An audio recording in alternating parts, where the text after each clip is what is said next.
Kemarin gue ikut sharing antar konten kreator dan di sana gue ditanya satu orang tentang bagaimana cara meningkatkan inovasi di Indonesia.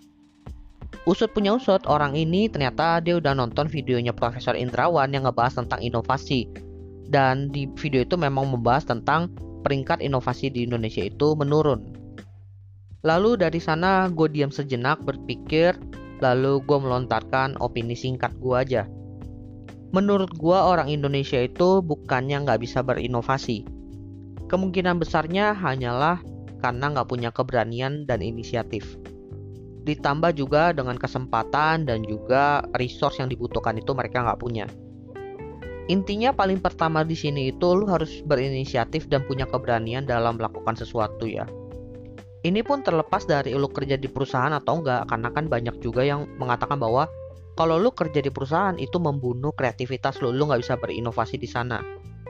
Ada benarnya juga karena memang ada perusahaan yang tidak memberikan kesempatan bagi karyawannya untuk berinovasi, ada. Tapi kalau concern lu di situ ya udah, pilihan lu adalah resign, cari perusahaan lain yang memang menghargai kreativitas lu. Tapi ada juga perusahaan yang memberikan kesempatan bagi karyawannya untuk berinovasi.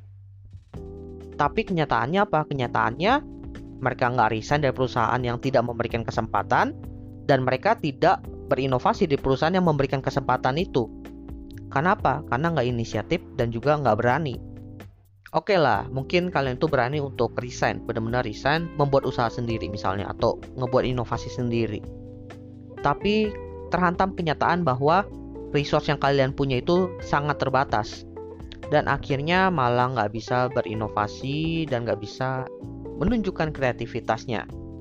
Kalau dibilang masalahnya adalah dikurang resource, makanya nggak bisa berinovasi atau melakukan hal kreatif, justru di situ kita harus memanfaatkan pikiran kita, keberanian kita.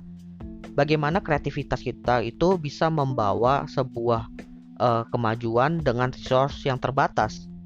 Gue berani ngomong ini karena gue udah pernah melakukan bersama dengan teman gue dengan modal 2 juta bisa membangun bisnis furniture.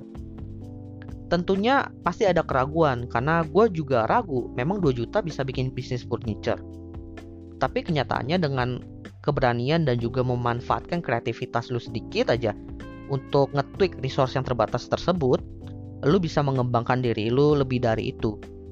Dan lu kalau seandainya udah bisa membuktikan memanfaatkan resource yang terbatas dan bisa berkembang, kesempatan akan datang kepada lu.